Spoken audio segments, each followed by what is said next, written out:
You think people are really gonna watch this? They ain't got nothing else to do. Right? Word.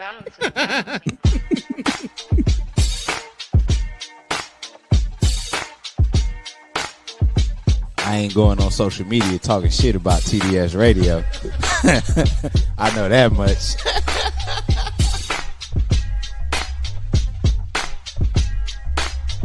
My man, Coach Block. What's up, cuz? How we living? You're rocking with TDS-Radio. Get it, Kim. All right. She got a vision, and she want us to execute this vision. Ooh, man. That's what TDS is about today. Ken and Kim are the two dopest siblings that I know. All right, man. You ready? I'm not ready. Are they ready? Nigga.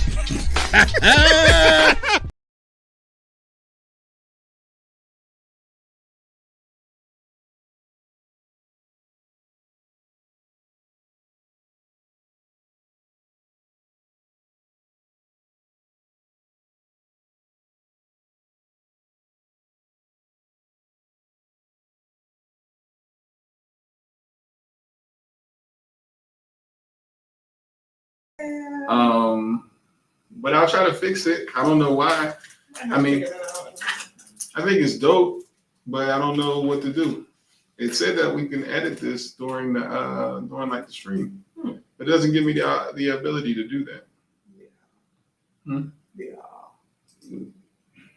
See, the other ones do though.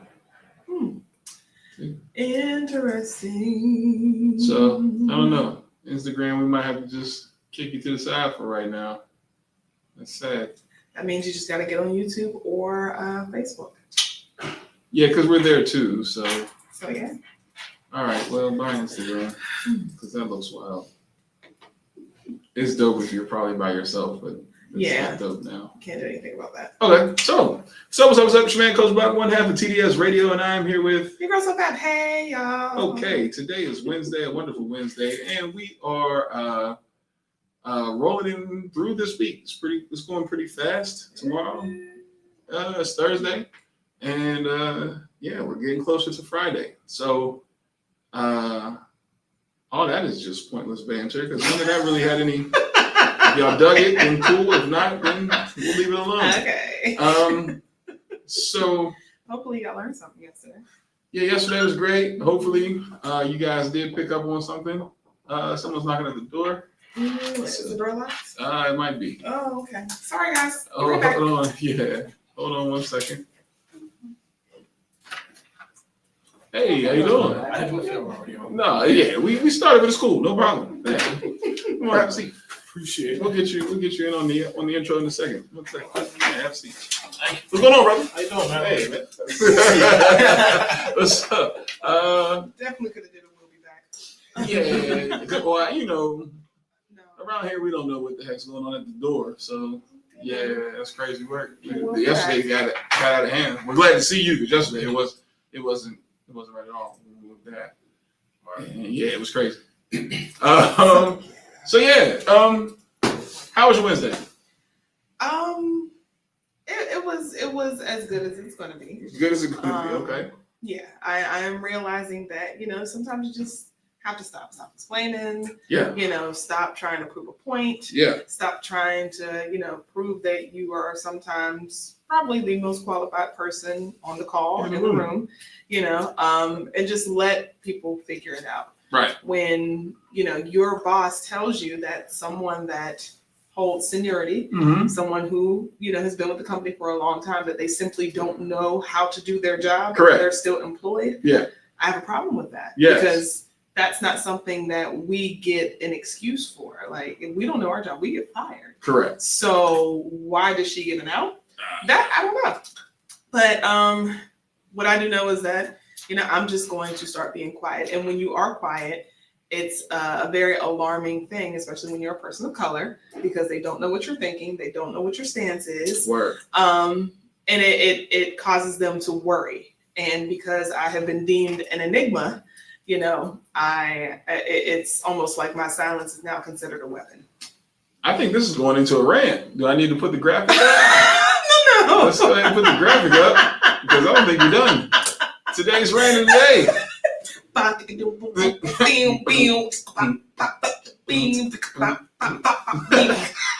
some intro. We gotta get some music here. Gotta get some intro music for What? that. 'Cause that's terrible. I'm gonna get you sucker intro. Yeah. So yeah, it's the rant of the day, but I don't have the rant, which is surprising. So. Well, it's just a realization because it's tiring. And, for those of you who are watching and anybody who can understand who isn't a billionaire, everyone is exhausted right now. Truly. There's just so much uncertainty. A lot of people that we consider friends and family probably are not employed. They don't know when they will get their next paycheck. Their SNAP benefits. If you are a recipient that is on the Affordable Healthcare Act, I'm on, Obamacare. You don't know what's going to happen come January 1st. So you have a lot to worry about. And the last thing you want to deal with is stupidity in the workplace. Like, can you at least, get some sort of normalcy here or normalcy here? Because I am over having to prove myself, to overperform, to, be one of the smartest people in the room, to constantly, fine tune my craft, only to be dealing with mediocrity. And this person probably makes more money than I do because they're a salesperson and they Control their balance. Yeah, you control. It doesn't look like she's hurting at all when I see her, in spaces. Mm-hmm. And she's 100% commission. And I know, for the contracts that we're pushing in, you're making some good money, really good money. Mm-hmm. So to see that, but I'm the person in the background that's doing everything from creating sequences to creating emails to creating copy to, constantly having to do. Mm-hmm.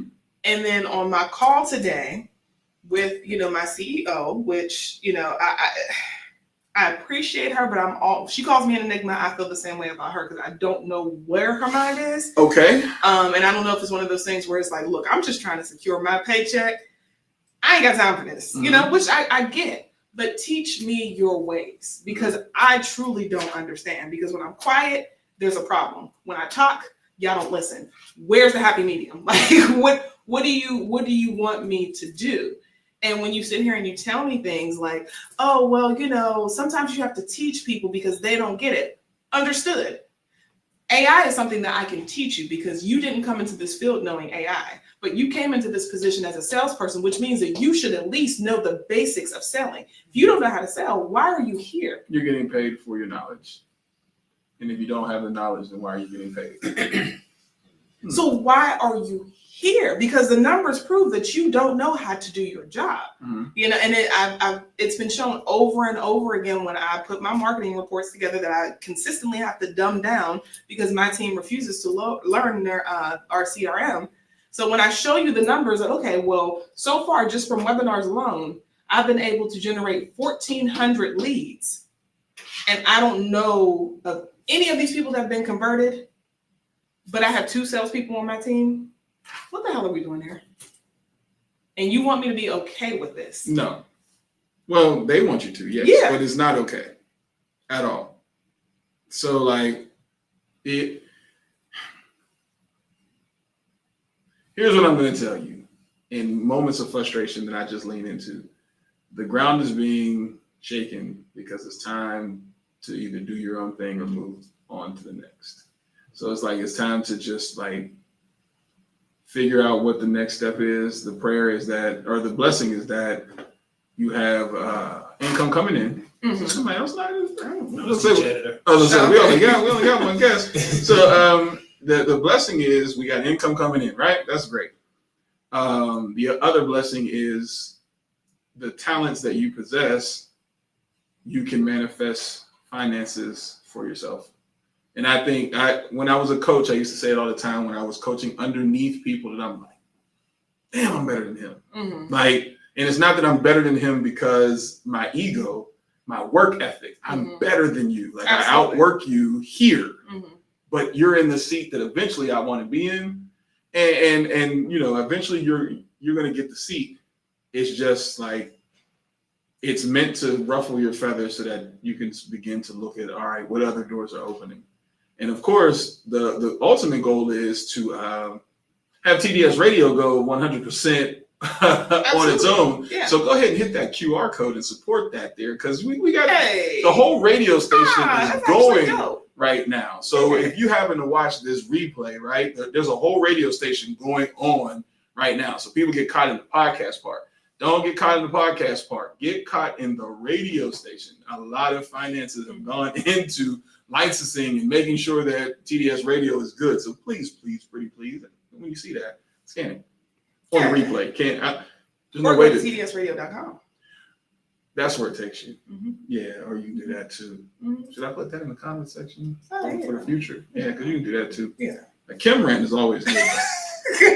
Y'all always think I'm the angry one. I promise y'all, it's Kim. And it's just frustration because, you know, I hate being in spaces where I call things as I see it and then everybody tries to gaslight me. I experience enough gaslighting as a Black woman. The last thing I want to do is to continue to hear and see it in the workplace. Yeah. So if I'm choosing to be quiet, leave me alone. Just leave me alone. Because the moment that I open up my mouth and everybody gets an attitude or TDS Radio. That's why you don't do things live. Then you end up with Radion on the screen. Go ahead. That's why I have to be quiet, because when I talk to people in this tone, and I've even told my CEO this, I have learned how I have to change, you know, my inflection. I've learned how to change my tone because everybody doesn't respond the same way. You know, oftentimes some people take things personal, and it's like, this is not a personal. It's like, I'm just talking about business. Personal, I can love you to death. Oh, I will sugar baby, hug on you, scratch your back, whatever you need. But as a business person, you fucking suck. And I need you to know that's the lane where I am. But then once we clock out at 5, oh my God, sugar, come here. Let me just love on you. Mm-hmm. And then take accountability of that. You see the numbers, because if somebody came to me and said, now, Kim, you've been with us for 4 years and we haven't generated any new leads. What do I have to, as a marketing director, have to do? I have to eat that, because I know I'm not doing my part. I'm not generating any interest here. But what my spreadsheet tells me is I'm doing one hell of a job. And somebody out there will look at those numbers and be like, well, God damn it, you need to be on my team, because what's going on here? Well, you got to do that for yourself. So like the thing that always moves me now is the saying, it's not going to be right till I get my own. Underneath other people, it's always going to be somebody else's vibe, somebody else's vision, but once I get my own, then I can set the tone on what it is that I want to do. And while I am in a position now where I'm a program manager for someone else, I make sure I do what they need done for their vision. But then once the lights go off and we get here, or we get to our creative side and the football stuff that I do, then that's when I show out. So then somebody who may say, you know, we need 30 people in this new program that, you know, I'm thinking about doing, or 30 people that, you know, we just need 30 people in this program. And I'm like, well, that's easy. I just put over 2,000 people in a football stadium.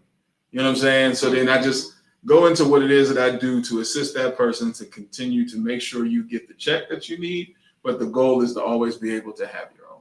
And I think you're at that point now. Like, you're a little younger than me. You know, we always joke, but I'm 7 years ahead of you. And so my 30s was filled with, this ain't right. This ain't right. This ain't right. I got to try.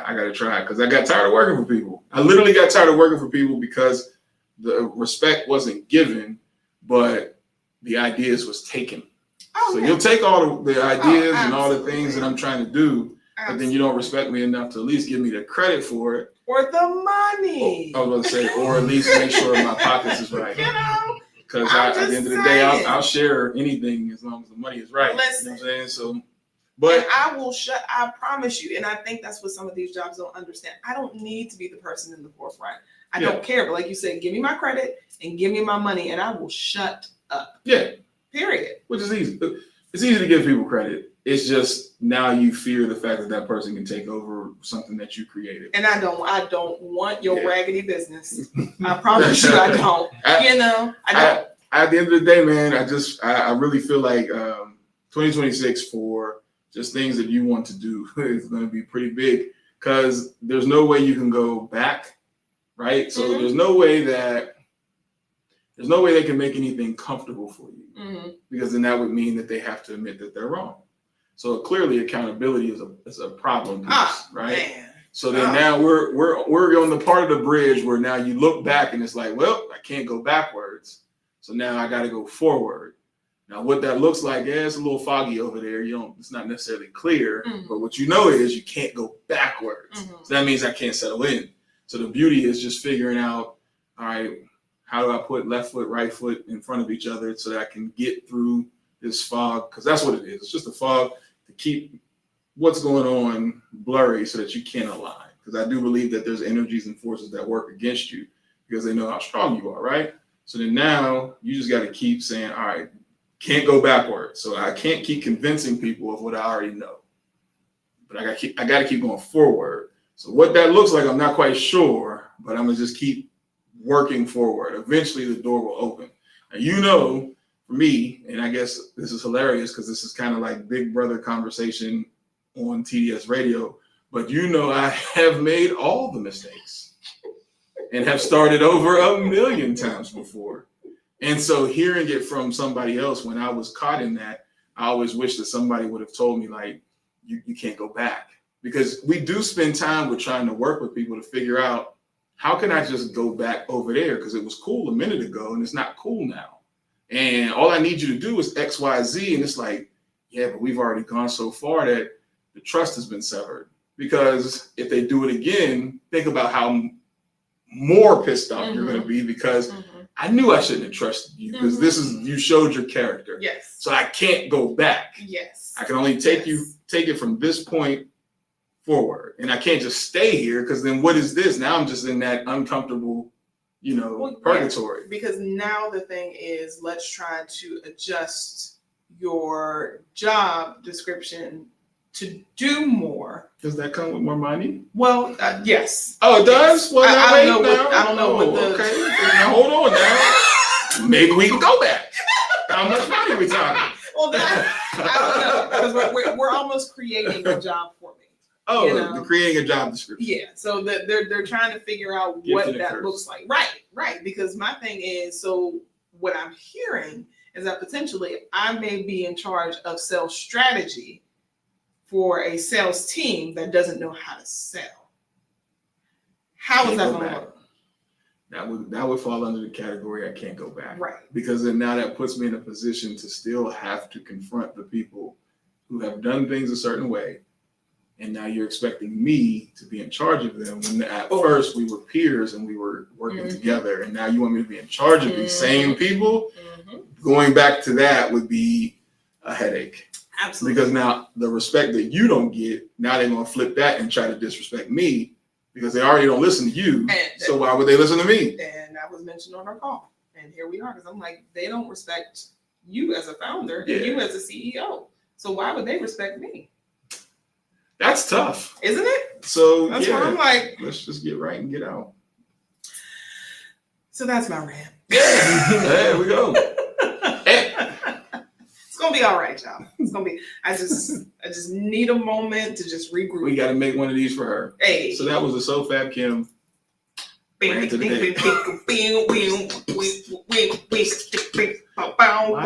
have music for that?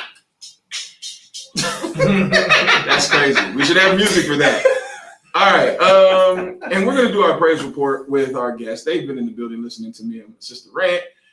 So give us 1 second as we get him seated in. As soon as I can find the break part, there we go. And we will be right back. Give us a minute. TDS Radio, our voice, our culture. 1 second. Peace.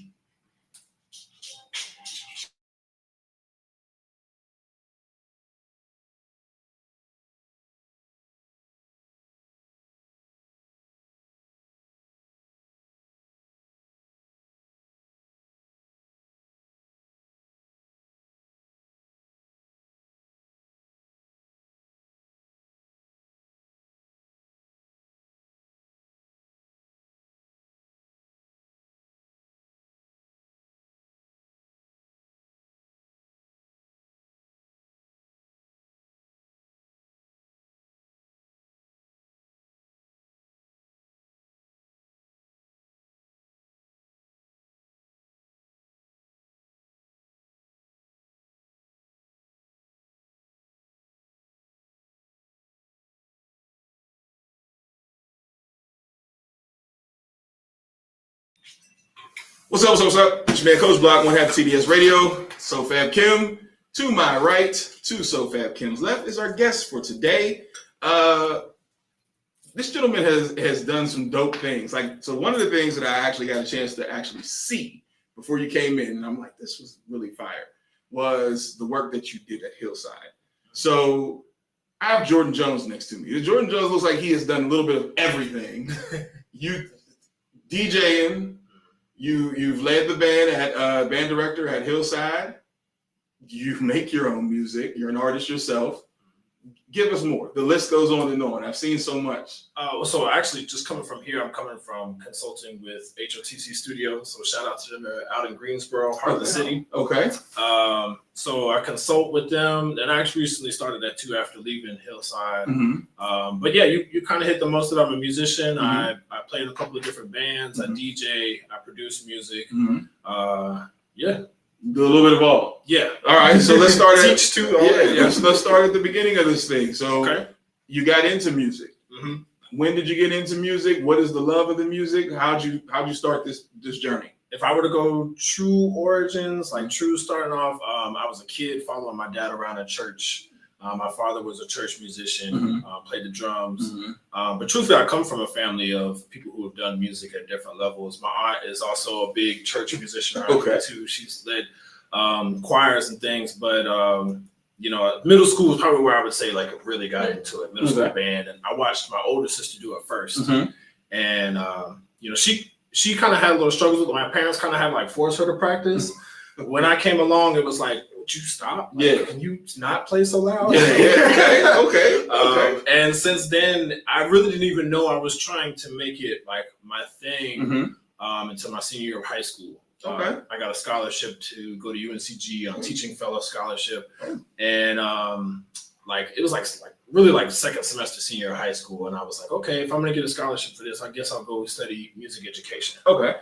And that since then it's just been unfolding and developing. That's dope. Dope. So then now, where are you specifically now? Well, not even that. Let's go into Hillside. So how did you end up at Hillside High School? And tell us about the experience, because it looked like you had those students rolling. Yeah. So again, back going to the roots, I went to Hillside as a student. Okay. Graduated from Hillside class of 2010. Okay. And 2010. Yeah. Damn. How old? I had to catch myself like from college. I am Cash Money Records. Not down for the 2000s. Let's go. Love it. Okay, so 2010. Yeah.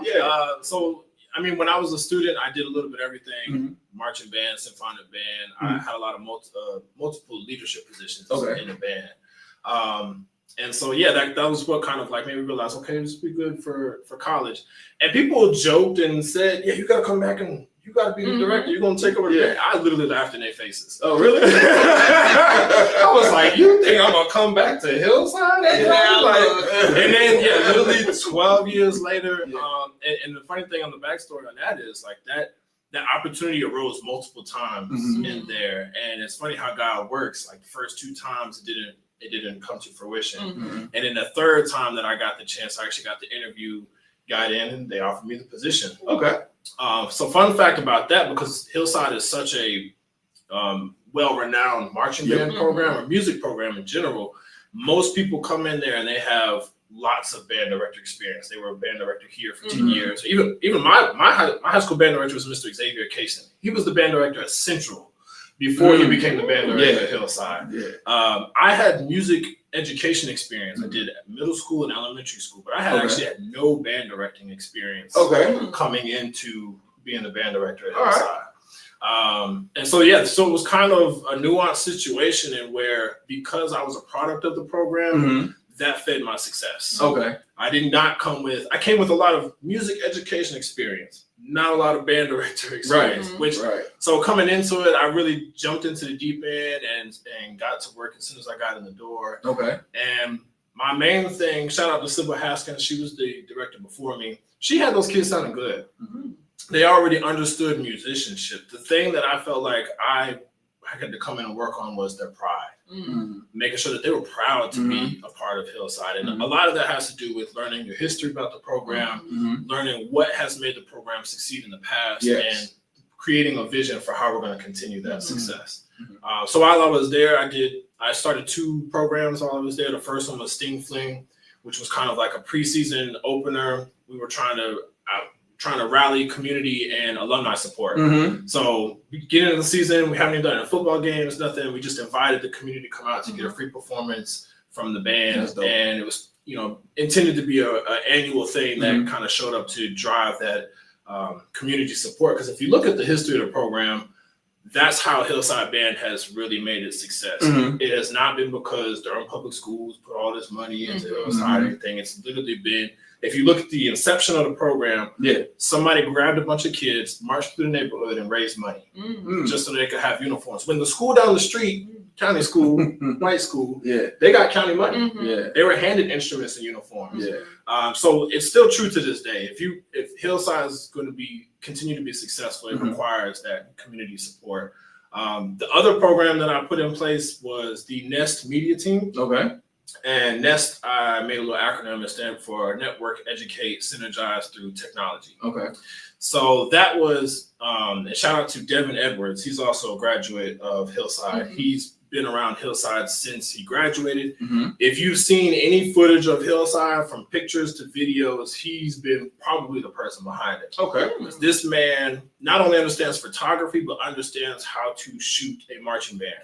Which is a different level of shooting because you're shooting a moving image. And so you often end up with blurred image, but he'll teach you. There's a technique to being able to get a still shot of somebody doing all the crumping and dancing that Hillside Band does. But we had him as the director for that team, and then we would just recruit students throughout the year to be on this team to just document the band, market the band.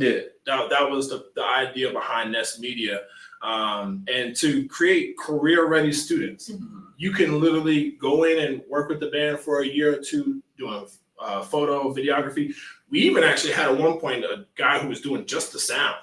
So we had it's hard to record audio from a parade because all the sound is going one direction from the front. And so you have to have mics going around the band and literally people walking with the band to get all the quality sounds. I mean, he really fleshed that out and took that vision to fruition. But the idea was not only promoting the band and that, but the students who participate. When you graduate, this is something you can go out and make money on.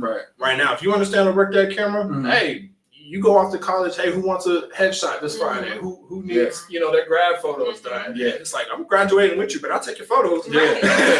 Absolutely. So, I was really trying to instill that pride. And then the thing that was given to me was I realized that I was honing in on what my future could be when I was a student there. So I really wanted to show these students that this is an opportunity to really develop yourself for your future. Don't let this be just something I just do just for fun. Which, I mean, there's nothing wrong if that's what gets you in the door. But this is a golden opportunity to develop yourself and to create your future. So, that was my whole movement while I was there. Dope. Does Sting Fling still exist? I don't know. I don't think they did it this year. It was a new director. He's actually Mr. Jones as well. So it was kind of interesting. But I think with him coming into his first year, it was probably a little much to take on. He probably might do it next year. I really don't know if they're going to continue it or not. We'll talk about camera. Because I got an idea. So now tell us right now in just the landscape of music, where do you fit in right now? So what you working on, what you doing? What are you seeing? Oh man, I'm a little bit of a wild card. Because I have a large background in classical music, but the music I produce and write on my own is probably hip hop and rap, with probably a little mix of pop in there as well. But I've produced people who do R&B. I could do rock. I could do pop. And when I'm performing, I perform with 2 different bands primarily. One is Liquid Pleasure out of Chapel Hill. They've been around for about 50 years. If anybody knows who Kenny Mann is, that's the guy. They are they're a cover band. So I'm doing top 40s from 1960s to present day. Okay. So anything from Sam and Dave and the Temptations and James Brown all the way up to Cardi B, Lizzo, Bruno Mars. I perform that music, but then with the other group I perform with out of Greensboro, Royal Jelly, primarily original songs. Okay. We do a couple of covers here and there, but mostly rock, folk music. And then it's fun because we'll do the rock and folk thing, but just throw some rapping on top of that. And it's a nice little hybrid mix of both genres. So, but yeah, I mean, I've recently I played with the Duke University Wind Symphony. Okay. So like I said, it really depends on the day. Some days I'm doing classical music, some days I'm doing hip hop and R&B, pop. It kind of varies. Okay. So let me ask you this, because I always am interested for people who work with the youth, and my friend and I, we have a debate about music messaging and how it intertwines into what we see with our youth, right? So what is your feel on the messaging behind the music today and the access that our students have to the messaging and dialogues? This is a nuanced question, really. There's a lot of different ways you can perceive this question. I would say, for one, as the artist, when you're making your art, you can have one intended message, but once you put it out there, it's out of your control. The people who receive your song are going to actually attach stories and things and their own experiences that can totally twist and contort your message. So I still shout out and give props to anybody who has good intent behind their music. And I don't think that always means that you only say the positive things. I think it's, you really want to be real about your experiences, because that's what really connects with people. However, I do think there are powers in place that intentionally try to block certain messages and allow other messages to be received a lot more and be more accessible. I think that as the artist, your integrity lies within your authenticity. So when you get caught up, I think I've seen artists where they came in, I wanted to make money, so they made a certain sound, but then they actually realized, album 1 and 2, they're like, actually, this isn't really truly who I am. But do I abandon that and potentially not make money? Or do I stick with it, continue making the money, even if it's not really positive or having a good impact on the youth? So, I do think the artist has a responsibility there. But I think it's more about just being authentic to yourself. If you're really out here peddling negative stories or negative messaging for the profit, not a fan. And speaking of authenticity, because you're someone, you've done the education portion of it, what is your stance on AI? It's a tool. Bottom line, it's a tool. A hammer can build a house, which provides warmth, safety, and comfort for people. A hammer can also kill somebody. Same thing with AI. You can change the world and make the world a better place with the AI. You can also tear down and destruct with the AI. So it's really user based, on the AI. I think overall, just in general, I think AI is a natural advancement in technology that I think is very, very powerful, very useful. When it comes to creating an actual artist and making money off of it, what do you think? When it comes to that, I still think there is a certain level of authenticity that cannot be replaced by technology. So I think anytime, because I use ChatGPT AI a lot myself, but what I've noticed is if you allow it to, it will create everything for you, but then you lose the authenticity of you. You just have a robot just doing regurgitating. It's not you. So I don't think AI and all of that can ever replace human input. So I think it's good to use it as a tool, but it should never be like, oh, well, you just type in these words and I got a song. Like, no, where's the part that because the thing about it, AI is always gonna be perfect. The thing that makes something authentic and human is the flaws that are in it. And so you gotta have some flaw, something in there that makes you unique and authentic. So how many? I'm sorry. Go ahead. No, I was going to say, because you are, someone who's well versed in genres of music. And I think that that's an important tool for DJs to have and people who are interested in production, where you just can't listen to one style, because oftentimes people are, taking from different genres to create something. So what is a bit of advice that you would give to someone who is just like, well, I want to DJ, but I only like this sound, or I want to produce, but I'm just stuck here? It really depends on your goals, but I'm just going to assume that whoever the person is really trying to advance themselves. You don't want to be a one-lane person. The people who are making advances in the music period, whether you're DJing, writing, recording, they are bending.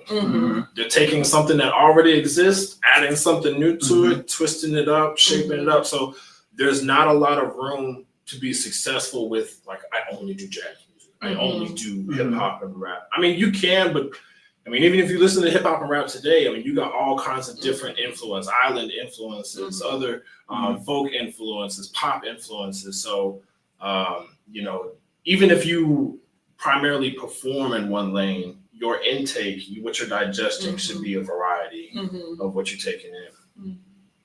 How many instruments do you play? That's a trick question. How many have you tried? I do get asked this question a lot. So primarily, trombone is the instrument I say I play the best. If you want my top dollar performance, put me on trombone. Pause right there. Yeah, I had a friend of mine who played the trombone at Dudley High School. Okay. And they were taught, he said, we can make it scream. He was like, but people don't understand how you can hurt yourself doing that. But then I'm like, what are you talking about? He's like, man, I don't feel like explaining it. So since we're here, and this is what we do, okay, I'm sorry. Okay, I can answer both of your questions. So to answer the first one about what instruments I play, I can make sound and make a melody on anything. I think I understand music at a level that the music is the same regardless of the instrument. You just have to figure out where the sounds come out on that instrument. How are you making those melodies, harmonies, etc. But I mean, in my home, I got drum set, trumpet, trombone, bass, keyboard. Those are probably the main things that I tinker with on a regular basis. About the physical aspects of it. So every instrument has its own ergonomics. Like you got to learn how to physically do the thing. And that's really the struggle. You can imagine all kinds of music, but taking the time to discipline your body to produce that sound is the challenge of learning an instrument. But brass instruments, we buzz our lips like as you're playing. Like that's actually the sound. Like that's how you're making the sound in a brass instrument. That is not a natural way of being. No. What you just did. Yeah, I was like you. That's I've been doing that for years, just training. That's even how I teach kids.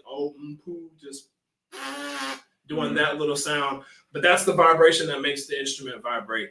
You can just like it's a muscle. So just like you can overlift with weights, you can overplay, you can overdo it. If your technique is not a safe technique, you can cause damage. What's his name? Dizzy Gillespie, the one with the big cheeks. He used to have to carry around a handkerchief because he had damaged this side of his lip, and so drools it would just come out because the muscles there are just so worn from playing those super high notes. So it's definitely a technique thing. You can make sound and not have a good technique. You can do all kinds of damage to your mouth. It's just like somebody who's a gymnastic in Olympics. There's injuries to possible of anything. Because I forgot we were listening to a young man who was in a high school band. He was playing something, and he was like, man, that's called screaming, bro. He's like, people don't understand that young man can really hurt himself. He's like, he's playing it, he's doing it well, but anybody can't do that. I'm like, for real? He's like, nah. He was playing trombone, but he was like, man, listen to the pitch. And he went into the music side. I'm like, bro, I just see this brother playing the hell out of it. I don't know. He's like, nah, that pitch, that sound is not a normal sound. I'm like, oh, okay, got you, bro. But he's like, never mind, man. We ain't got time for all that. So I've always wanted that. It was GK. Oh, GK was in the band. I did not know he was in the band. So he was in the band and he played football. So, but one of the things that he always talked about is just like the appreciation, or there's not the same amount of appreciation, like you were saying, just having pride in being in the band. Like, so he's like, Dudley, the band got just as much respect as the football team. Oh. Yeah, he's like, so it wasn't like a strike that, oh, he's in the band. It was like, nah, he's in the band and he plays football. Like, but I'm loving that isn't necessarily a thing. Like when I see the football players actually like hurry up and get on the field to be in the band and then come back and then they're playing. I was like, that's so cool. Ain't no way. It's one or the other with me. What? Yeah, like I had a guy do that. I think it's so cool. I was like, oh man, I had students that did it. Yeah, I think it's so cool. I have a picture and he's a senior, just did senior night the other day, Darvin Jackson Jr. He literally halftime of the game, his mom would have his clarinet on the sideline, football uniform out there marching. Playing. And you know the football team clowns him for that kind of stuff. Yeah. But that's such discipline. Yes, you know, they don't know and that. Commitment. Like for you to say, I'm going to play football and tire myself out and get beat down physically, to then say, okay, well now I'm going to play an instrument. Pick one. Yeah, we're not doing this. We're not doing it. It can be tough. It can be tough. So what do you feel about right now, just even with the youth and not seeing as many art programs? How do you feel like, or what's your words to parents about being in the arts? And, you know, Kim, y'all probably will nerd out on this one because Kim also is a arts kid, went to an arts school as well. So yes, we're from Pittsburgh. So like Pittsburgh, yes, Pittsburgh. Okay, yes. My family. So I used to spend my summers in Pittsburgh. I used to go to Kennywood, all that. I know. Yeah, I'm familiar with Pittsburgh. I love Pittsburgh. No. So what do you want? What do you say to parents right now who may not even think? Huh? I got one question. What part of Pittsburgh? Squirrel Hill. Okay. Brookline. Yeah, you're in downtown. You're in Pittsburgh. And sometimes people say Pittsburgh and they're like Beaver Falls. That's not. My grandmother was a principal out there. My grandfather was a minister. So. Oh, that's dope. Yeah. As soon as you said Kennywood, I'm like, Kennywood. Love Kennywood. So, but what do you tell parents right now about this? Like, just what do you get out of being an artist and letting children explore that side early in the game and creativity? Like you as a teacher, because you teach. Yeah. Talk about the benefits of just that. So I would say the main difference between I didn't get you a water. But this is live. We hear you. Go ahead. I appreciate you, man. With arts programs, I think that one thing about education and our education programs in general is that they don't make the student the center of the learning. So you're learning all this information, you're trying to digest and swallow the information coming in, but when do you actually like turn the viewpoint inward and learn about you? That's arts.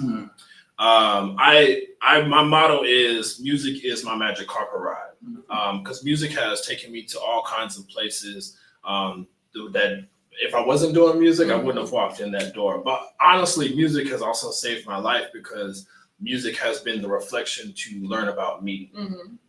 And I don't think there's enough value on that. I think we try to treat people like robots and just stuff a bunch of information and then go out and do the thing that you were taught to do, like just go do that, when there was no time for that student to learn about themselves, because we overlook how everybody learns differently. I play trombone, but if you talk to all the people I played trombone with, we all learn very differently. And the thing about an instrument, because we're talking about the ergonomics and the physical aspect of learning how to play that instrument, even if you and I were learning trombone together, because your lips are shaped differently, your face is shaped differently, there's going to be something you're going to have to do differently. Okay. You can't do exactly what I do.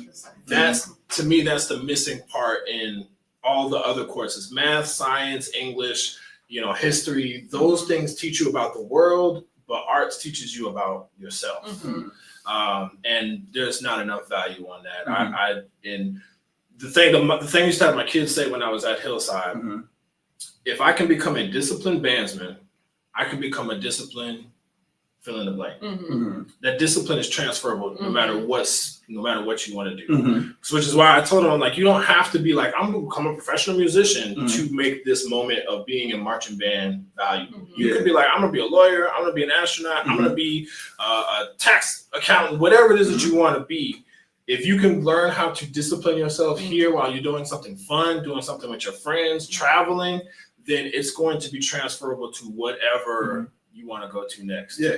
Traveling. Let's jump into that because you're traveling somewhere special coming up. Oh, yeah. Where are you headed to? So on January 1st, 2026, I'll be in the Rose Parade.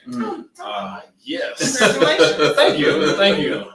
It's an exciting honor to be a part of it. One of the things that makes it special is I'll be performing with the Band Directors of America Marching Band. Dope. So it's going to be about 250 of band directors from around the country who come together, form this marching band, and are performing in that parade. Cool. And I actually originally applied for it when I was still teaching at Hillside. One of the things that, again, me feeling like I was just a novice at being a band director, I constantly tried to put myself in my students' shoes. Because to me it's weird to teach marching and you haven't marched in 15 years. You haven't done the thing, So that's how I ended up at Duke University. I volunteered and did a semester with their wind symphony just because I was trying to get back in the mode of what does it feel like to be on this side, because as a teacher, as a director, I'm always in front, always the one teaching, and it's really hard to figure out what are my kids dealing with, So that was the idea behind it. It's dope that Duke let you do that. They allow a lot of universities do that actually. You have a university ensemble which oftentimes they don't have enough students to fill out all the parts. Okay. So they'll allow community players to come in and play and fill those gaps. Okay. So I was knowledge. And what I didn't know is that actually turned into a paying gig for me. Because I did that one semester with them, but then graduation rolls around and they need a graduation band. And again, most of the kids have gone home for summer already by the time graduation up. So they're calling community players in and they're like, hey, we'll write you a check to come play at graduation. Yes, let me go in here and fake it.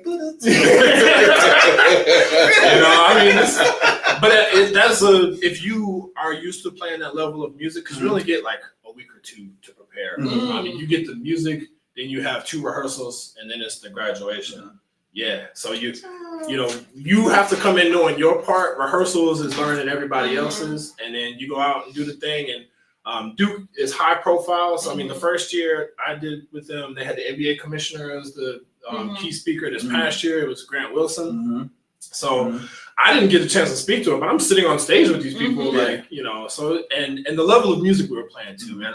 It sounds like the soundtrack to a movie because they got everything mic'd up. It's blasting through the whole stadium, So it's a cool experience, man. Just volunteering and it turned into a paying gig. If you could create your own celebrity band, whatever band, like your dream team band, like we're about to hit the stage and I know I got this group of people with me, along with a vocalist. Yeah. Who would it be? Oh man, so actually some of the people I would pick wouldn't be celebrities. It'd be some of the people I have just played with locally. It's funny how some people really make it to the top and get to that level where it's like you're a household name, people just know your name, but you don't know that there are actually people who are way more talented that are right down the street from you. They're your neighbors, they're your custodians, they're your dentists, they're your so one of them would actually be my buddy Chris Powell with Royal Jelly. Just phenomenal energy on stage, man. He can make a joke out of anything. And then one of the things I love about him is there's always going to be some unplanned moment on the stage with him. And no matter what the unplanned moment is, if something happened and it didn't quite catch the crowd, he's gonna double down. We are about to go even further. He's not gonna be like, oh well, that didn't work. Let me not. It's like, nope, we gotta find something else to connect with the crowd. We're gonna go hard for it. The second person would probably be Troy. He is the lead singer for Liquid Pleasure. Okay. I know for a while he was doing backup singing for Music Soul Child and Usher and other stuff. But I mean, to me, he himself, the way Liquid Pleasure is set up, there's really supposed to be 3 lead male singers and 3 female lead singers. Okay. And the 3 ladies, they kill it. And they're always together. Troy is often by himself. But Troy, he's got the Michael Jackson moves. I mean, this man does costume changes in the middle of a show. He's 55, 56 some years old, but at the end of the songs, this man is still jumping off the stage and landing in splits and he just an amazing performer. Okay. I love his energy on stage every time. Same thing with him. Always gonna be something unexpected. My favorite moment with him, I remember we we were playing, and I'm hearing his voice, but there's literally nobody on the stage. Like, I see nobody. I'm hearing his voice, and I see him in the back. He's literally going through the food line, making his plate, singing. Yeah. This man got the mic and the crowd is still at the edge of the stage dancing, having a ball. They're not paying attention to the stage at all. He gets like, yes. He's just singing the whole time. Like, yeah, man. That ain't some black people. Yeah, with that band, I mean, those people, those would be who I want to go on stage with. That's dope. That's dope. Yeah. Now let's switch into DJing. Mm-hmm. So how do you go from being able to specifically play the instrument to turning a piece of equipment into the instrument? Yeah. Same thing, man. That physical, you understand like where, like even looking at this board right here, just understanding where did the sound come from and how to make that into an orchestration or an arrangement. I would say, man, if you're interested in becoming a DJ, you need to consume lots of music. Consume. Because I DJ at a club now, right now, and so primarily I'm just doing announcing between the transitioning of the songs and stuff. But what I've noticed is like 90% of the songs have a certain flow to them. Like the intro has a certain part. Like I've figured out where the spots are, where to talk over the music. That's not during the chorus. That's not during the verse. Like some songs have that 10-second intro where it's just the instrumental playing. That's the best time to talk. Yeah, you can listen for there's something that if you're a drummer, like if you ever watch a drummer, percussionists are, if you've seen drumline, they're the heart of the band and that stuff. The reason for that is the drummer actually communicates where the song is going. If you're about to go from the verse to the chorus, the drummer's going to do something that lets you know. You say that because that's an African dance as well. Mm-hmm. Like there's certain cadences in the pattern that if you get the dump, you're getting ready to go to the next thing. Yes. Come on, man. Come on. It was the same thing in marching band. It was the same thing. I knew eventually it was going to happen. We got to go to the next move. Yes. Yeah. That's how it was. My God. Yeah, You good with me. Marching band, the same thing.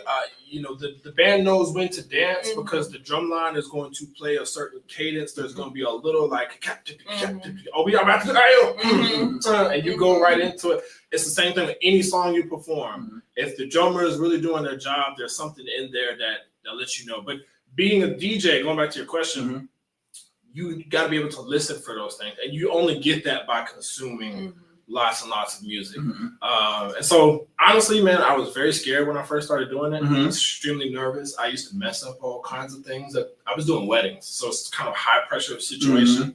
And I would say crazy things, and I might mess up words and all that, but you keep doing it, and like I said, you keep going after it. That's how you become successful with it. Dope, because I'm learning. Word. One thing I can get into my mixes. The one thing is I love pretty much all genres of music, so I take in a lot of different music, so I can make mixes and things like that and have fun with that. But then when it's time to talk, I freeze up every single time. I feel like nobody want to hear that, man.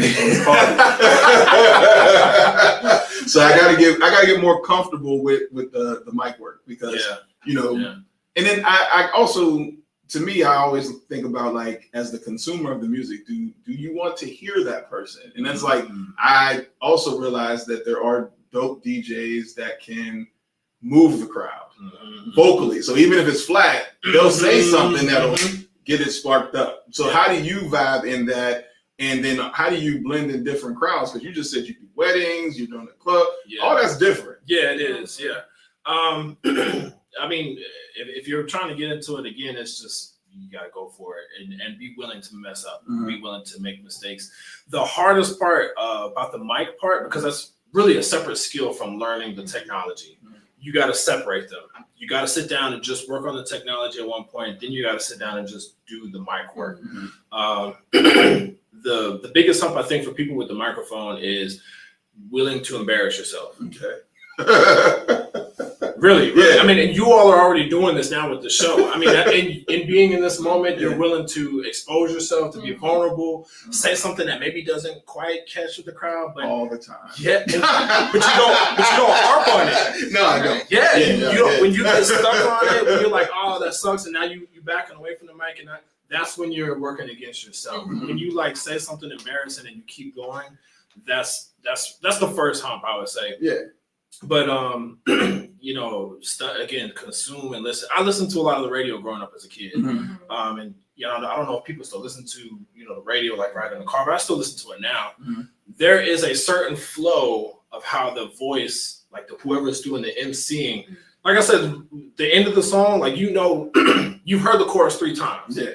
By the time it's gotten to the third chorus, I could talk over that chorus now because you done already heard it. Yeah. But at the beginning of the song, I can't. If I cut into that first chorus, like now I'm messing up the vibe. You know, legit. Like because I haven't heard, and the chorus is the part that everybody's waiting for. Everybody's getting hooked on that.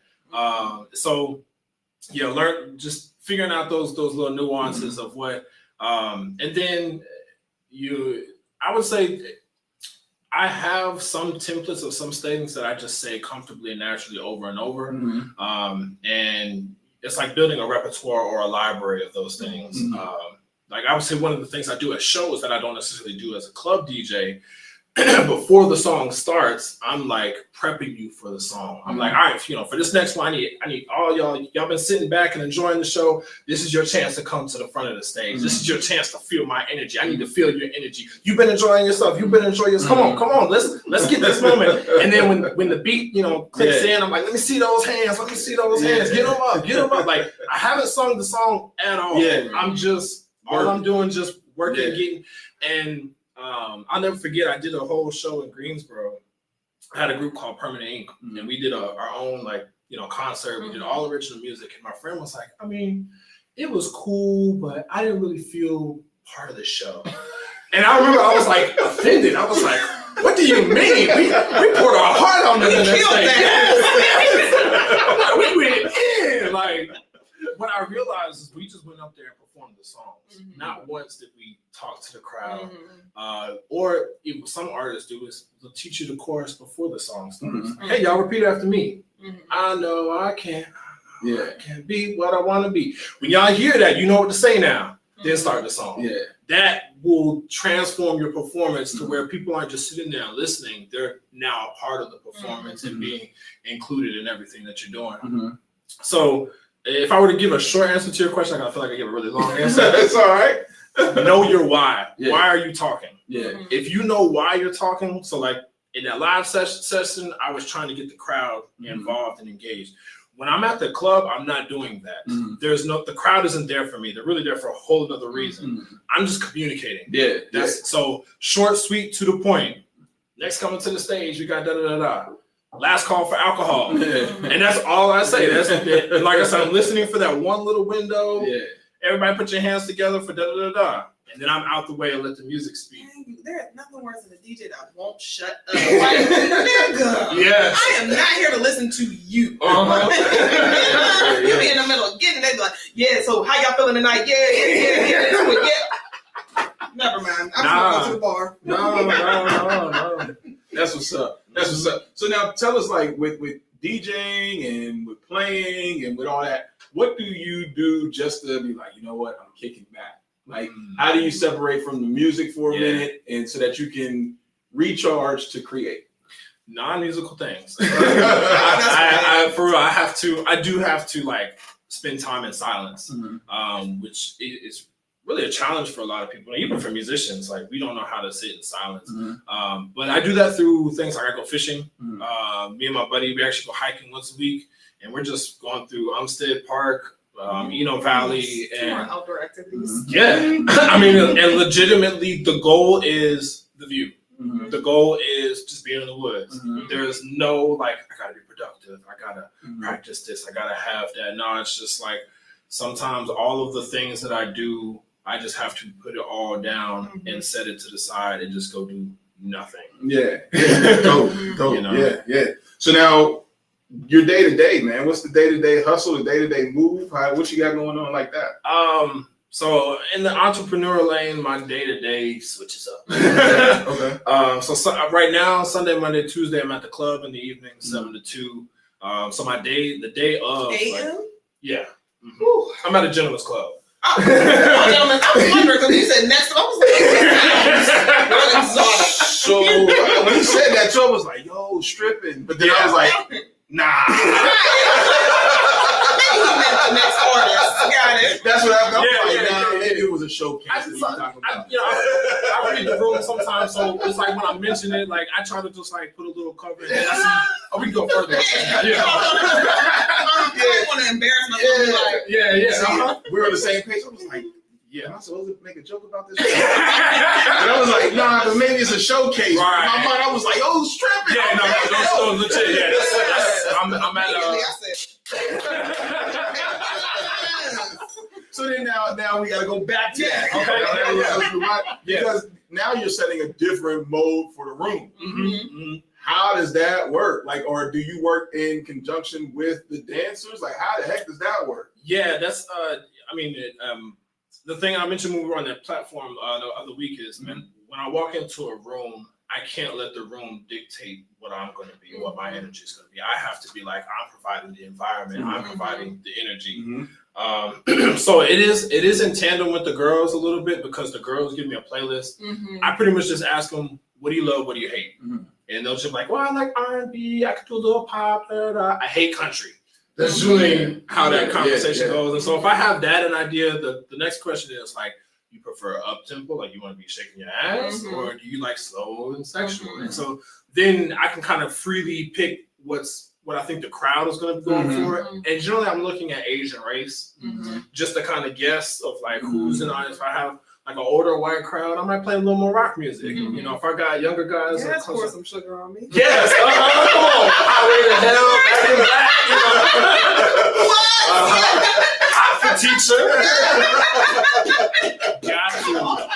Got to. And legit, there are crowds that really like they're into that. But then sometimes I gotta switch it up and play, Key Glocks, play something else. Just depending on who the crowd is. Okay. And then when I was first taught DJing, the guy who taught me, he actually taught me if you're doing a party, you want to start old and come to new, which I don't follow that directly. But the thing that I have learned, and I would give this advice to any DJ, you can't go wrong with throwing some old school because especially if you have a mixed crowd in ages, somebody's going to know that old school song before they know last week's song. Last week's song hasn't been out long enough for really to like it to catch on. But you can play that old school. If you walk into almost any environment and play September. I've been in so many different environments, from the strip club to birthday parties to weddings. That's one song that it doesn't matter the environment. I'm shaking ass to September. So I don't play that one for them on the stage.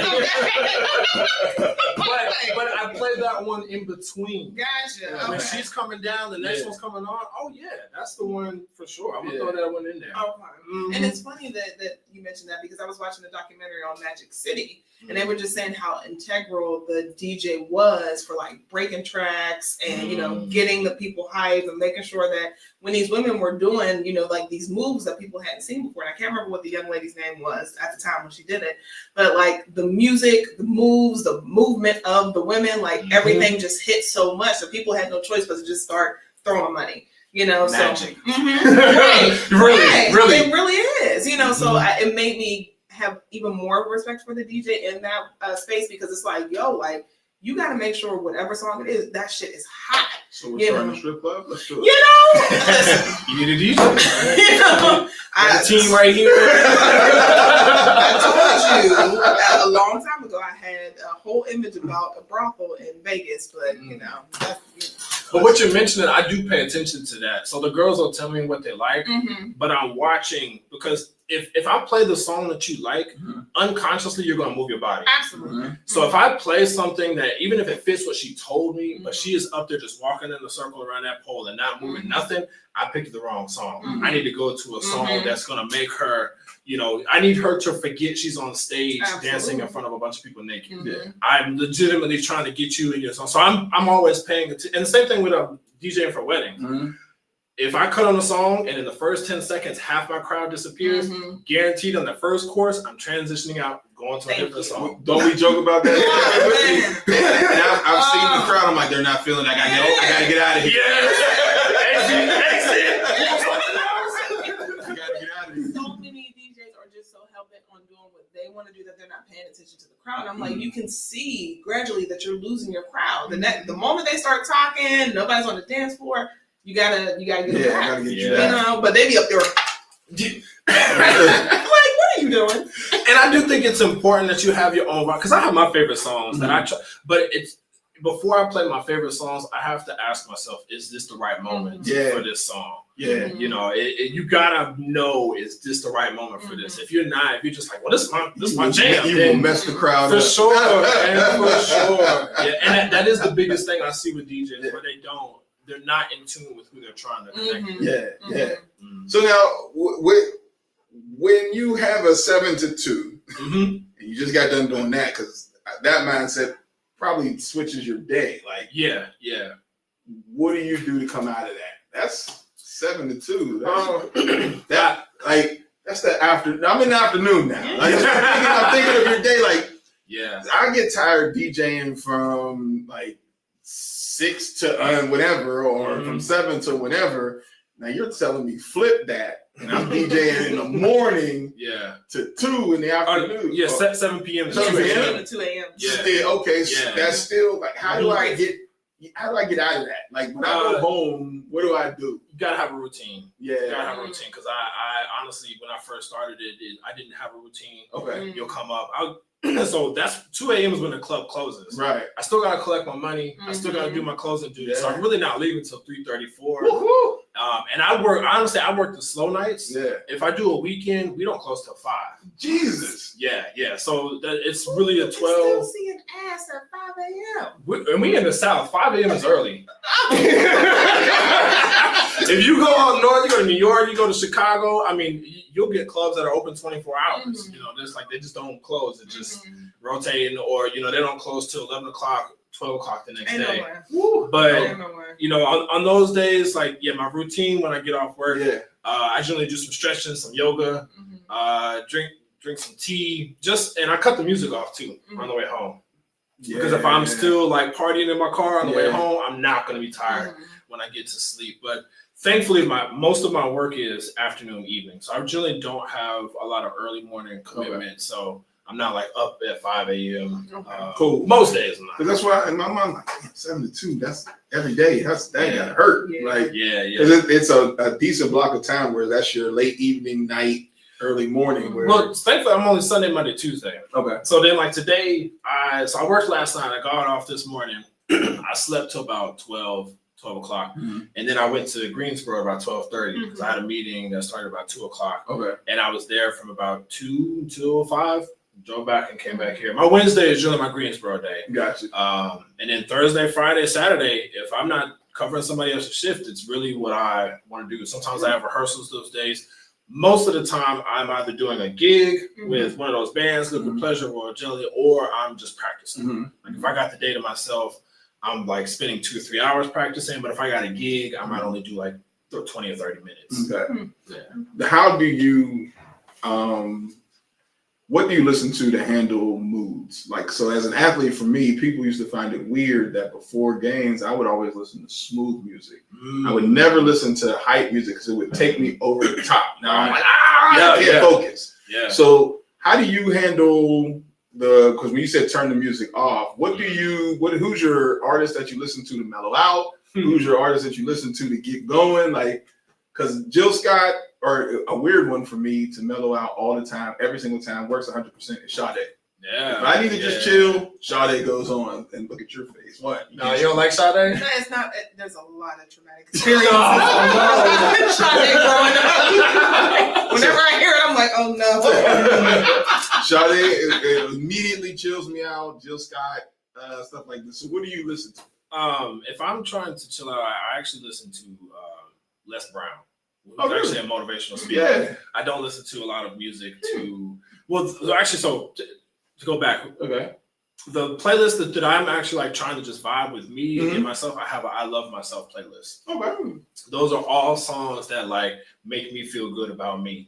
Number one on that list is Kendrick Lamar, I. That is not karaoke song. I love myself. Yes. Oh yeah, and that's what I listen to getting ready for work. That's what I listen to getting ready for a show. That's what I listen. I mean, I have a playlist of all similar songs like that, where the primary focus is me. Yeah, these are the songs that I feel good singing. But really, like, just to like mellow out, if I'm like on a long trip, I don't listen to a whole lot. I listen to a lot of Les Brown, a lot of Willie Jolly, anything that's like positive. I listen to certain ministers too, Dr. Miles Monroe, Torrey Roberts. I keep them on rotation too, and that's really because when I'm not super busy, you know, once you calm down and you're like doing the slower moving things, your thoughts get really big and loud. Yeah, and I gotta have something that's like positive in the background. Because I'm like trying to subconsciously keep something positive on, because my thoughts are not always positive. So if it comes in and I'm like something is really cranking on my mind that's not positive, I can always return to Les Brown or Torrey or Willie Jolly. That's like, oh, this is positive. I can tune into this. Les Brown too. I really do. Yeah, man. When I was working third shift, that would be who would get me through the night. Yeah, because like you said, it's just. He always got something, a nugget, no matter which version of something that you listen to. You can hear one thing over and over and over again from him on YouTube. You're like, I missed that last time. Like, yes. Yeah. I listened to the same 6 tracks from him. Oh, really? Yeah. It's a six-step program that he's got. But depending on what I'm experiencing in life, certain things pop out at me. Yeah. So when I'm experiencing a different, stage and developing myself, like I've heard this story a million times, but I didn't realize he was talking about that already, right? I've heard this a million times, but now this resonates differently because of the experience I had yesterday. So I keep them on repeat. I've heard the stories a million times. I can, repeat it over and over, but they hit differently, depending on what I'm experiencing. Yeah. How has this lifestyle, because it sounds like you've been busy, you've experienced, you've traveled, you've seen, with your personal life, with relationships, because with music and things like that, it's such a art form where you have to be in it, you have to practice it, you have to be consistent, and it doesn't leave a lot of space for just frivolous time. Right. How have you found your personal life in this? And I was going to say, in dealing with the stigma of being a musician. Oh yeah. Yeah, because y'all get all the buns. And then if you tell somebody that you work at a strip club, it's like, yo, he got every strike against it. Man, to answer that question, that's another nuanced question. I would say, and just in being like fully transparent, I have managed my relationships off of, I really connect with who I'm in the room with. I did the dating app thing, but honestly, none of those ever, they don't take off, because the crux, like the thing for me about like actually like getting into a dating relationship, I actually want to see you when you're not interested in me. How do you act and operate, and how do you move in those kinds of situations? Once we matched on Tinder, you already know we're here to figure, are we doing the thing or not? And that really like voids a lot of things, because then one or both of us is putting up a front to try to win the other person over. So truthfully, I probably mostly just dated people that are like within my friend circles, people that are closer to me. And that's the best thing to do. Yeah, because you are, even before we started dating, we already had non-dating experiences. We already had straight friendship experiences where it was like, I wasn't trying to get with you, you wasn't trying to get with me, but we've seen each other, we've been, I felt your energy, that kind of thing. But from a serious standpoint, it takes effort. I've had the different levels of relationships, from situationship to serious committed.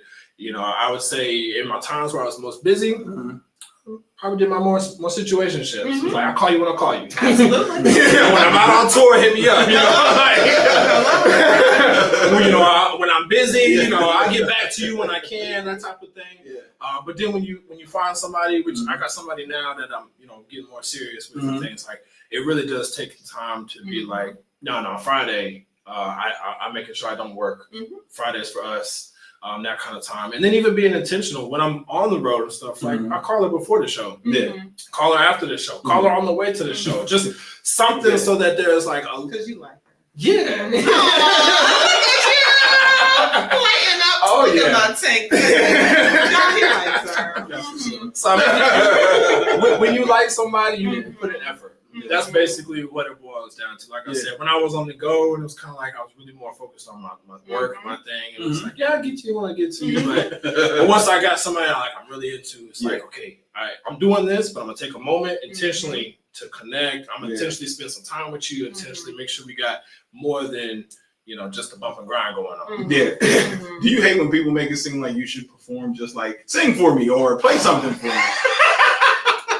My gifts don't come for free. Gifts don't. People.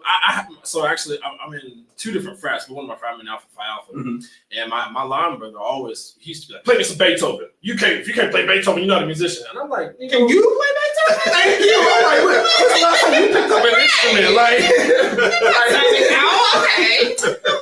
people definitely feel entitled to that performance and music thing, and. Now, if you're not, and the thing is, I do perform for free. This is a God-given ability, so it's not always you got to give me money for me to share my gift. But are you willing to give money? We'll make a decision on me. Like if you just want me to perform and you already like, no, I ain't giving no money. I ain't about to do nothing either. But if you're like, if you open up with like, yeah, I'm willing to give you money, and then I find it in my heart that actually I just wanted to do this off of just of who you are or who your audience is, then that allows me to do that. But ain't none of this coming for free. So I got an idea, right? Like this is funny because I told Kim about this idea during COVID, and she was like, "That's what you get for not doing it." So you know the porch thing right now, right? That's going on where the artists perform on the front porch. Oh yeah, I've seen videos like that. Yeah. So I literally had that idea during COVID. I was like, "Yo, we should literally start to do sets on the porch." And she was like, "All right, do it." But I didn't pull the trigger. So I'm thinking nobody's gonna do this. That's stupid. Now it's a the rain is out there. Now it's a thing. I have a thing, and I don't mind saying it on the radio, but I have a thing. No, I'm serious though. Here's my thing. You tell me if it'll work. Okay. I have a thing where I just want it to be stand and deliver, where it's somebody, a microphone, and they just either sing, they do their thing, but there's nothing else but just them and the mic.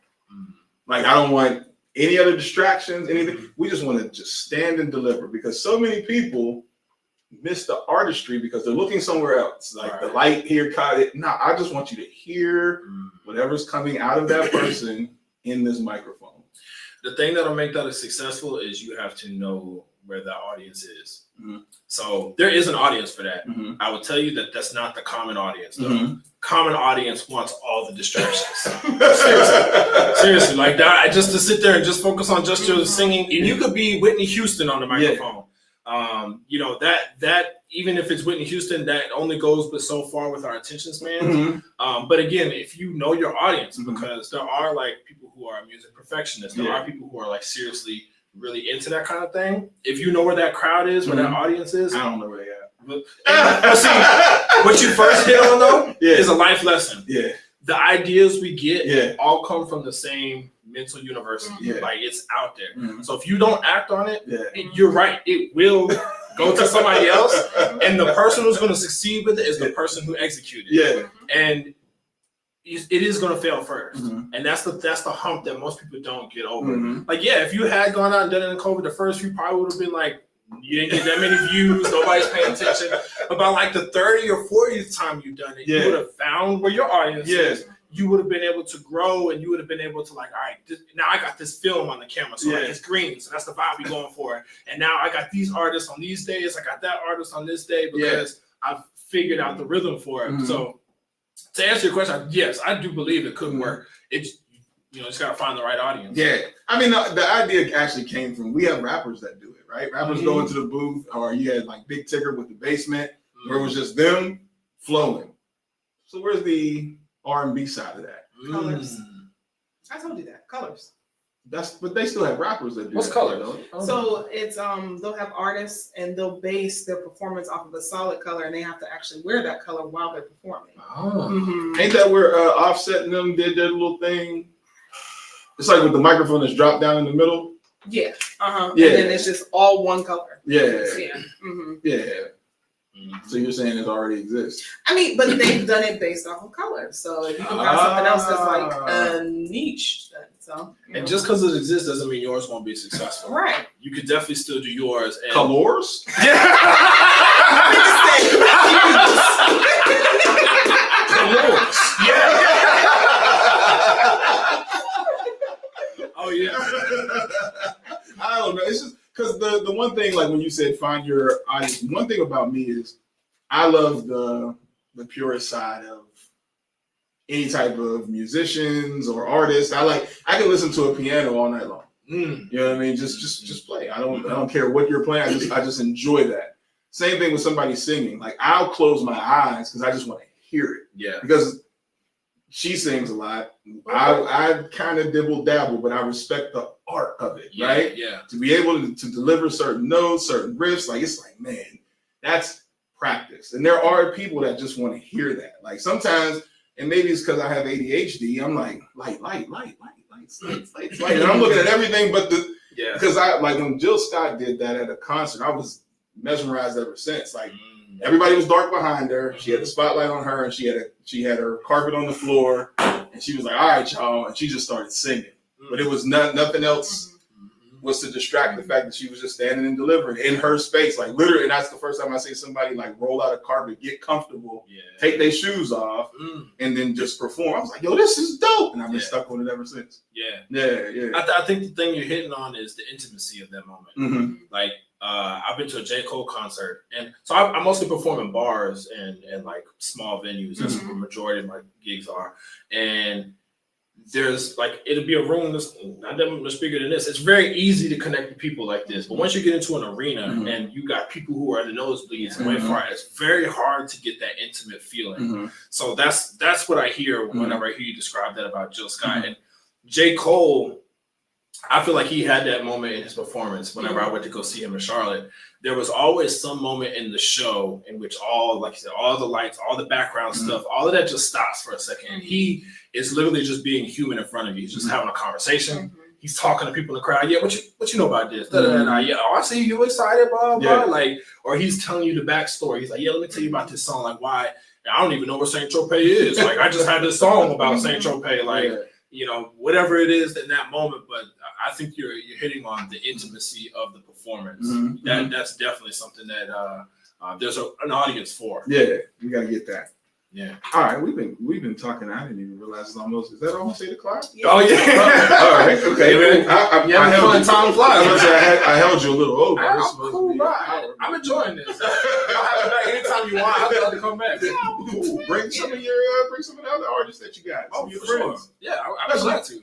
Here's the one thing. Okay, so like Luther Vandross, his background singers were phenomenal. Like if you just listen to, they're phenomenal. Yeah. So when you said those 3 ladies, they're always together. I want to meet those 3 ladies. Okay.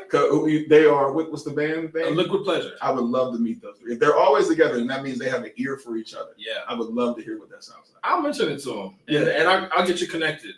Because I mean, so that would actually be a top spot. Because Liquid Pleasure, I mean, they performed all over the country. They performed with 2 or 3 different presidents.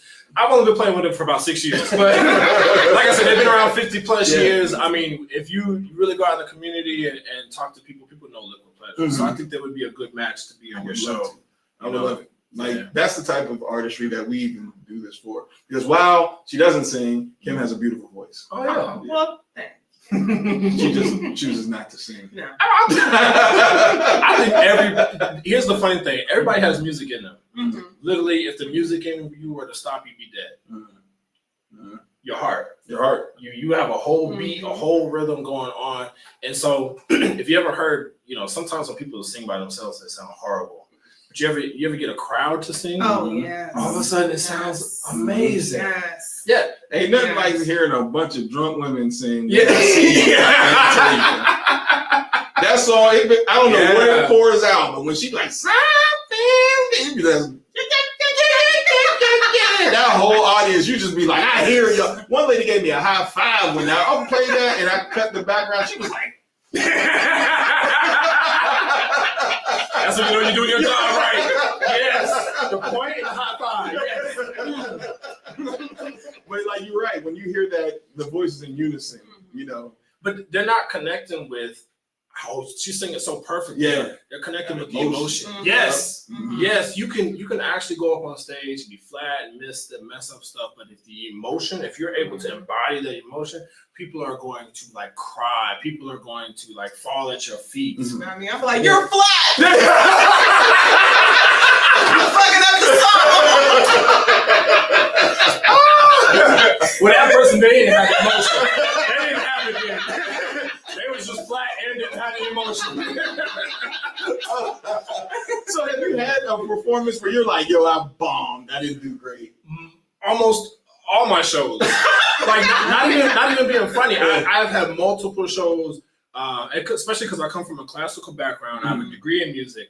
In that world, I mean, they are perfectionists. Like I have been cussed out over the littlest mistakes or whatever, of those kinds of nuances. And so I've with Royal Jelly, I was actually just having this conversation with my friend Chris in the band. Like I have walked away feeling like, oh man, I missed so many notes. I didn't play that rhythm right. I came in late on that song. And I'm feeling horrible. But people are coming up to me, yo, great show, man. I loved y'all. Where y'all gonna be at again? Can I follow you on Instagram? Yeah. And I later learned, because I was actually talking to my girlfriend, because I was like, this is not making sense to me. Why are these people still like excited to come and see us? But I'm like, I know we got that shit up there, right? And she's like, no, they felt the emotion, the energy y'all had on stage, everything that y'all were doing and putting into it. That's what people connected with. So I'm very self-critical. On most shows, I feel like I didn't do very well. Yeah. But if you talk to the audience, they had a very different experience. And honestly, that is the reason why I have returned to stages that I bombed on before. Stages where I felt like, okay, no, I don't even deserve to be on this stage. But the crowd appreciated what I had, I decided to come back. So, because you use the trombone, where do you see like where do you see that trombone style that you're like, that's it? And the reason why I guess I'm formulating this question is because a lot of the bands that I see coming out of like New Orleans, they have a nice trombone lead to it, and it's just a vibe with that trombone that they have. Where do you see, or where do you say like that's the type of sound that I really, really enjoy the most? Oh yeah, the most, man. So if I had to pick a trombonist that's like my sound, I don't know if you're familiar with Jeff Bradshaw, but he has a very R&B kind of sound, and he when he's playing, it sounds like he's singing through the trombone.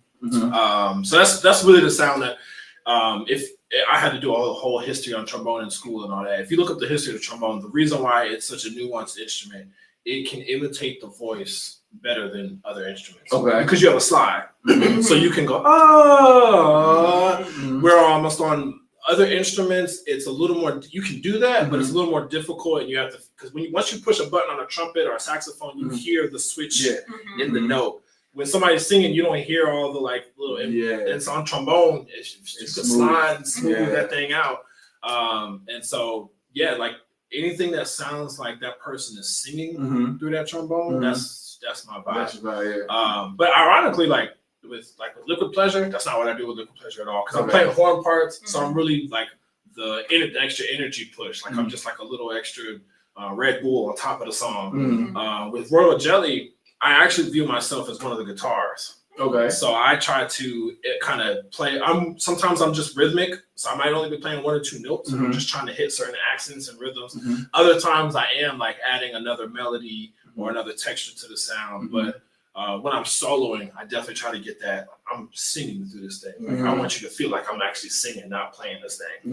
Yeah. Because that what made me think about it was when you were like talking about the heartbeat and the different ways about music being played, because Bootsy Collins talked about how he was playing the funk with James, but then how he played with Parliament. It was still the funk, but George loved the imperfections, and James said, you better not. You know what I mean? Everything had to hit the same exact way. So it's like when you're flexing from band to band, how do you make those type of adjustments where somebody's a little bit more they're okay with the imperfections and the freelance, but then like you said at Duke, it's like, nah, man, I need you here. Mm-hmm. So how do you bend that, especially if you have limited time to learn the music and things like that?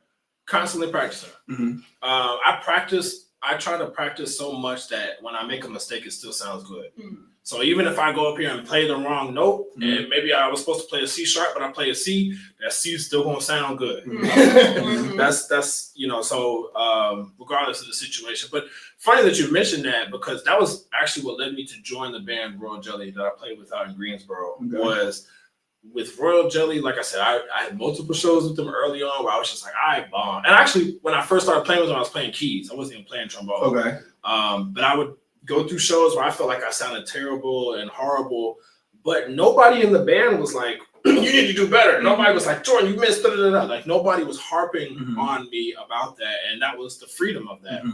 So, Andre 2000 is actually my favorite. Like, if I were to pick like who I idolize, it's Andre 2000.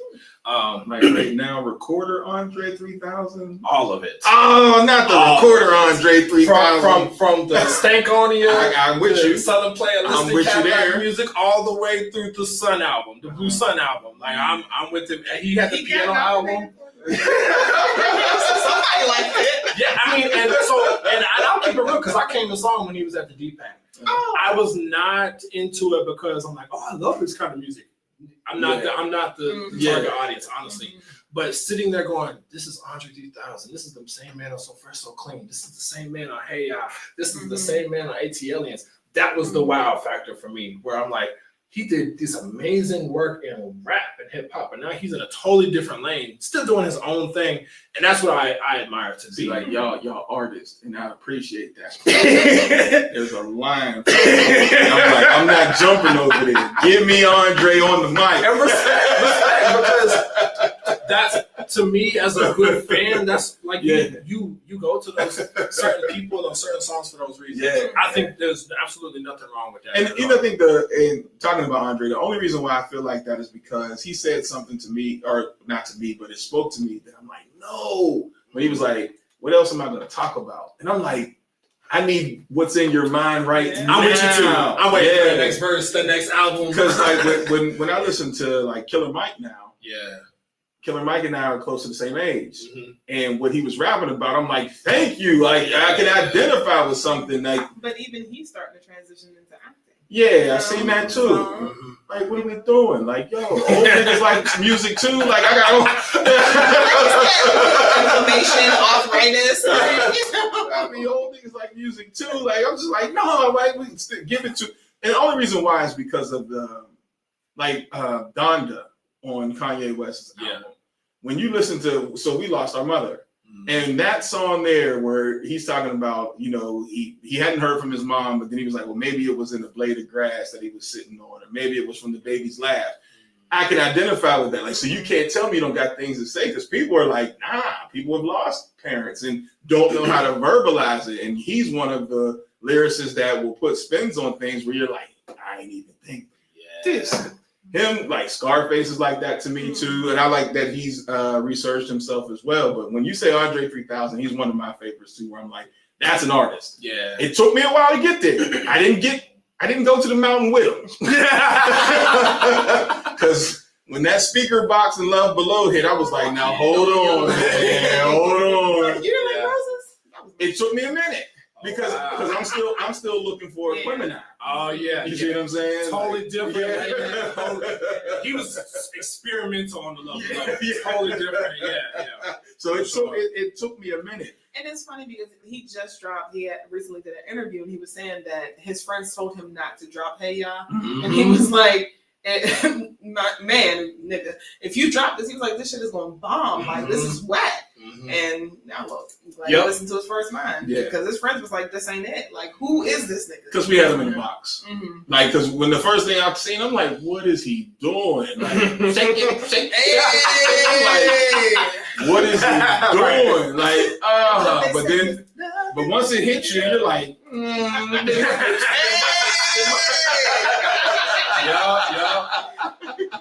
Yeah. So, you know, I get it after a while. So I get it after a while. So When you're talking about your art forms and things like that, how artsy is too artsy? You get what I'm saying? Like when you start losing people. I don't think any artist should be making art for their audience. Okay. It's you're the first audience. And I'm really not even making up on some Rick Rubin said too. But truthfully, I agree with it. Like I have to like it first. If I don't like it, I'm not putting it out there. I'm not, and so we really believe Andre loves this thing, huh? With this legit. The recorder. So and I was gonna say peaceful. To your point, I think he's really in that rut of where I was with my music. Like with Royal Jelly, where I was like, oh, I'm bombing, this doesn't sound good. I really just think he's in his head. And that's a natural like wave of artists where it's like, we get our feeling about the art, and it's like if I don't feel some type of way about the art, I don't really want to share it out because it's very vulnerable. I mean, if he wants to rap about the things you're talking about, like I'm 40 some years old, and I don't want to rap about these things. Like he doesn't want to put that out there. He's like, that's very vulnerable for me. So I don't. If you are gauging the audience and then making your art, then it's not authentic. You have to like it first and just hope somebody else likes it. But naturally, there's so many people in the world. As long as it's authentic to you, there's going to be somebody. There's going to be somebody that connects with it. And I truly believe that people only connect with it with the same equity of what you believe in it. So if you only believe in that song this much, that's how many people are going to believe in your song too. You believe in your song this much, it's going to connect. So then give us your social media, man. Because I don't want to hold you any longer. We've been here. It's been great. I need people to know how to connect to you. I appreciate that, man. I'm on Instagram, 3Volve3, which is Evolve Productions, 3VOLV3 _ productions on Instagram. You can also look at my name, Jordan C. Jones. I specifically put the C in the middle just so I get there. So I had that one. So the first one that you said I didn't have, that's why I didn't spin that. But I got that one. Okay, TikTok 2J Press Play, that's me as well. I have a website, www.dj2j.com, DJ2JAY. That's for if you're trying to hire me to DJ next event. I got testimonial videos up there. I feel weird saying like I want to see how it is to DJ in a strip club, but I do. Come through, man. I got passes. If I'll give you. Hey, man, dope. I would love to. Which one is it? Rick's Cabaret in Raleigh. Oh. It's right off Highway 70. Some of our comedians did a comedy show there. They did. We just did have a comedy show.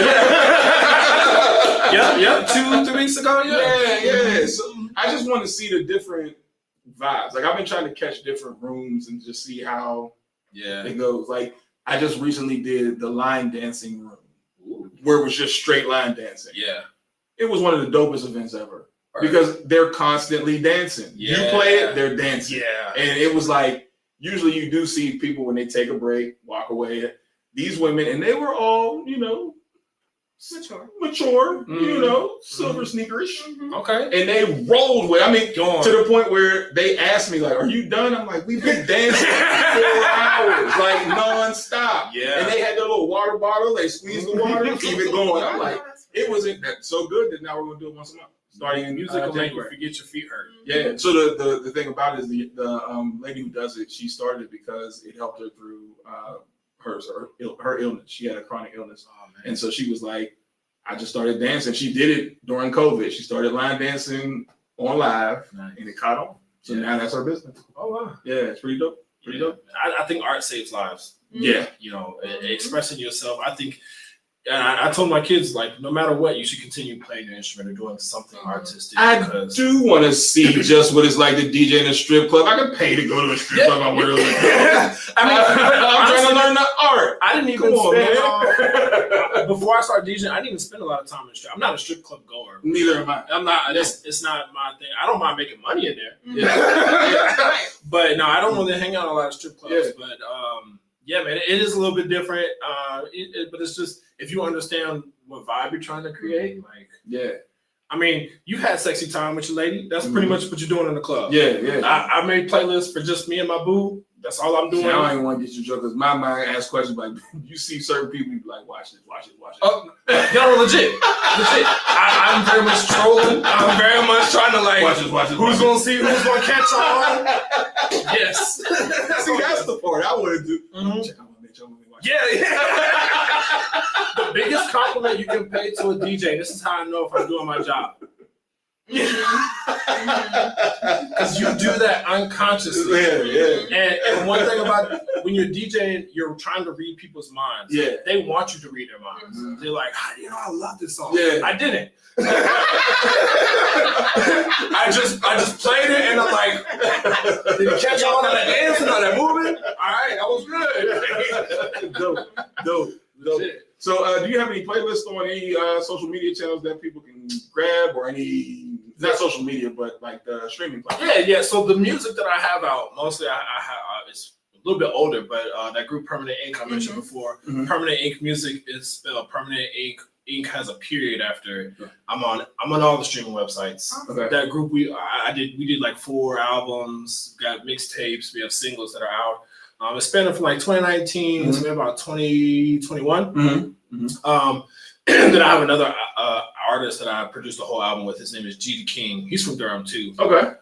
Gerald Austin. That album is called High Flyer, the Most High. I produced that entire album. I'm on a couple of songs, like I rapped and sang on a couple of them, but that whole album's my production.